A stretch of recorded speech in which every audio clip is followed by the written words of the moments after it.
The Wife of the Kenite. By Agatha Christie. Herr Schäfer removed his hat and wiped his perspiring brow. He was hot. He was hungry and thirsty, especially the latter. But, above all, he was anxious. Before him stretched the yellow expanse of the veldt. Behind him, the line of the horizon was broken by the dumps of the outlying portion of the reef. And from far away, in the direction of Johannesburg, came a sound like distant thunder. But it was not thunder, as Herr Schäfer knew only too well. It was monotonous and regular, and represented the triumph of law and order over the forces of revolution. Incidentally, it was having a most wearing effect on the nerves of Herr Schäfer. The position in which he found himself was an unpleasant one.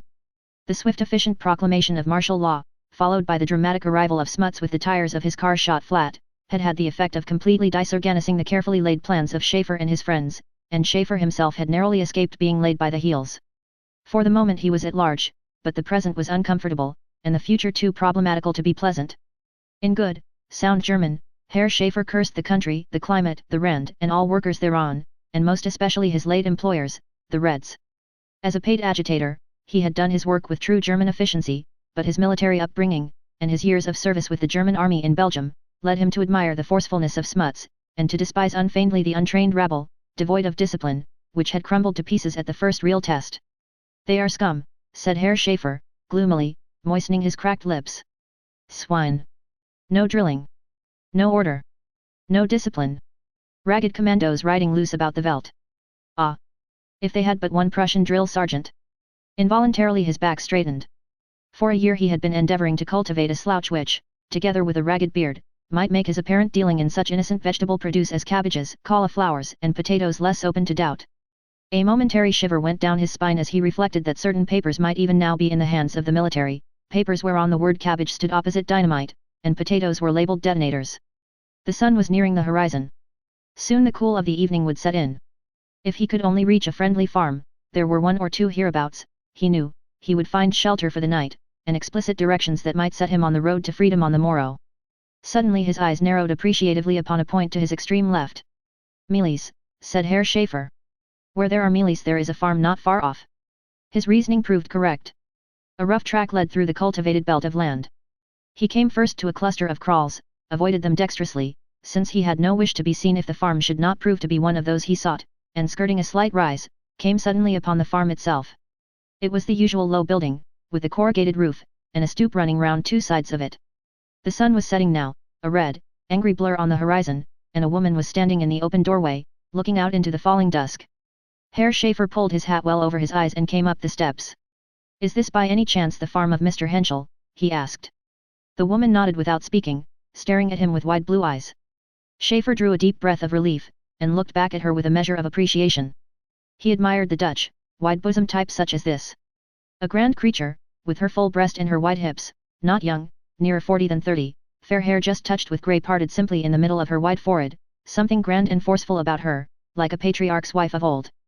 A fine mother of sons, thought Herr Schäfer appreciatively. Also, let us hope, a good cook. His requirements of women were primitive and simple. "Mr. Henschel expects me, I think," said the German, and added in a slightly lower tone, "I am interested in potatoes." She gave the expected reply. "We, too, are cultivators of vegetables." She spoke the words correctly, but with a strong accent. Her English was evidently not her strong point, and Schäfer put her down as belonging to one of those Dutch nationalist families who forbid their children to use the interloper's tongue. With a big, work-stained hand, she pointed behind him. "You come from Joburg, yes?" He nodded. "Things are finished there. I escaped by the skin of my teeth. Then I lost myself on the veldt. It is pure chance that I found my way here." The Dutch woman shook her head. A strange ecstatic smile irradiated her broad features. "There is no chance, only God. Enter, then." Approving her sentiments, for Herr Schäfer liked a woman to be religious, he crossed the threshold. She drew back to let him pass, the smile still lingering on her face, and just for a moment the thought that there was something here he did not quite understand flashed across Herr Schäfer's mind. He dismissed the idea as of little importance. The house was built, like most, in the form of an H. The inner hall, from which rooms opened out all round, was pleasantly cool. The table was spread in preparation for a meal. The woman showed him to a bedroom, and on his return to the hall, when he had removed the boots from his aching feet, he found Henschel awaiting him. An Englishman, this, with a mean, vacuous face, a little rat of a fellow drunk with catchwords and phrases. It was amongst such as he that most of Schaefer's work had lain, and he knew the type well. Abuse of capitalists, of the rich who batten on the poor, the iniquities of the Chamber of Mines, the heroic endurance of the miners, these were the topics on which Henschel expatiated, Schaefer nodding wearily with his mind fixed solely on food and drink. At last the woman appeared, bearing a steaming tureen of soup. They sat down together and fell to. It was good soup. Henschel continued to talk, his wife was silent. Schaefer contented himself with monosyllables and appropriate grunts. When Mrs. Henschel left the room to bring in the next course, he said appreciatively, "Your wife is a good cook. You are lucky. Not all Dutch women cook well." Henschel stared at him. "My wife is not Dutch." Schaefer looked his astonishment, but the shortness of Henschel's tone, and some unacknowledged uneasiness in himself forbade him asking further. It was odd, though. He had been so sure that she was Dutch. After the meal, he sat on the stoop in the cool dusk smoking. Somewhere in the house behind him a door banged. It was followed by the noise of a horse's hoofs. Vaguely uneasy, he sat forward listening as they grew fainter in the distance, then started violently to find Mrs. Henschel standing at his elbow with a steaming cup of coffee. She set it down on a little table beside him. "My husband has ridden over to Cleats, to make the arrangements for getting you away in the morning," she explained. "Oh. I see. Curious, how his uneasiness persisted. When will he be back?" "Sometime after midnight." His uneasiness was not allayed. Yet what was it that he feared? Surely not that Henschel would give him up to the police? No, the man was sincere enough, a red-hot revolutionist. The fact of the matter was that he, Konrad Schaefer, had got nerves. A German soldier, Schaefer unconsciously always thought of himself as a soldier, had no business with nerves. He took up the cup beside him and drank it down, making a grimace as he did so. What filthy stuff this Boer coffee always was. Roasted acorns. He was sure of it, roasted acorns. He put the cup down again, and as he did so, a deep sigh came from the woman standing by his side. He had almost forgotten her presence. "Will you not sit down?" he asked, making no motion, however, to rise from his own seat. She shook her head. "I have to clear away, and wash the dishes, and make my house straight." Schaefer nodded an approving head. "The children are already in bed, I suppose," he said genially. There was a pause before she answered. "I have no children." Schaefer was surprised. From the first moment he saw her he had definitely associated her with motherhood. She took up the cup and walked to the entrance door with it. Then she spoke over her shoulder. "I had one child. It died." "Ach. I am sorry," said Schaefer, kindly. The woman did not answer. She stood there motionless. And suddenly Schaefer's uneasiness returned 100-fold. Only this time, he connected it definitely, not with the house, not with Henschel, but with this slow-moving, grandly fashioned woman, this wife of Henschel's who was neither English nor Dutch. His curiosity roused afresh, he asked her the question point blank. What nationality was she? Flemish. She said the word abruptly, then passed into the house, leaving Herr Schaefer disturbed and upset. Flemish. That was it, was it? Flemish. His mind flew swiftly to and fro, from the mud flats of Belgium to the sun-baked plateaus of South Africa. Flemish. He didn't like it. Both the French and the Belgians were so extraordinarily unreasonable. They couldn't forget. His mind felt curiously confused. He yawned 2 or 3 times, wide, gaping yawns. He must get to bed and sleep, sleep. Pa!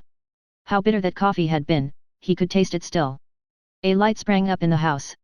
He got up and made his way to the door. His legs felt curiously unsteady. Inside, the big woman was sitting reading by the light of a small oil lamp. Herr Schaefer felt strangely reassured at the sight of the heavy volume on her knee. The Bible. He approved of women reading the Bible. He was a religious man himself, with a thorough belief in the German God, the God of the Old Testament, a God of blood and battles, of thunder and lightning, of material rewards and dire material vengeance, swift to anger and terrible in wrath. He stumbled to a chair, what was the matter with his legs, and in a thick, strange voice, suppressing another terrific yawn, he asked her what chapter she was reading. Her blue eyes, under their level brows met his, something inscrutable in their depths. So might have looked a prophetess of Israel. The 4th chapter of Judges. He nodded, yawning again. He must go to bed. But the effort to rise was too much for him. His eyelids closed. The 4th chapter of Judges. What was the 4th chapter of Judges? His uneasiness returned, swelled into terror. Something was wrong. Judges. Sleep overcame him. He went down into the depths, and horror went with him.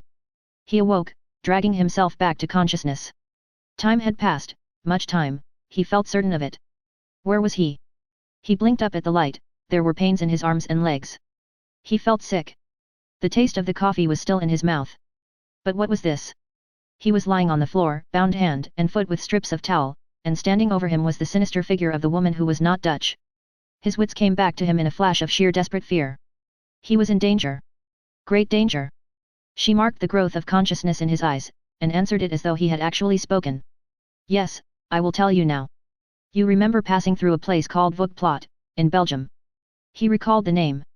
Some twopenny-halfpenny village he had passed through with his regiment. She nodded, and went on. You came to my door with some other soldiers. My man was away with the Belgian army. My first man, not Henschel, I have only been married to him 2 years. The boy, my little one, he was only 4 years of age, ran out. He began to cry, what child would not? He feared the soldiers. You ordered him to stop. He could not. You seized a chopper, ah God, and struck off his hand. You laughed, and said, that hand will never wield a weapon against Germany. It is not true, cried Schaefer, shrilly, and even if it was war. She paid no heed, but went on. I struck you in the face. What mother would not have done otherwise? You caught up the child. And dashed him against the wall. She stopped, her voice broken, her breast heaving. Schaefer murmured feebly, abandoning the idea of denial. It was war. It was war. The sweat stood on his brow. He was alone with this woman, miles from help.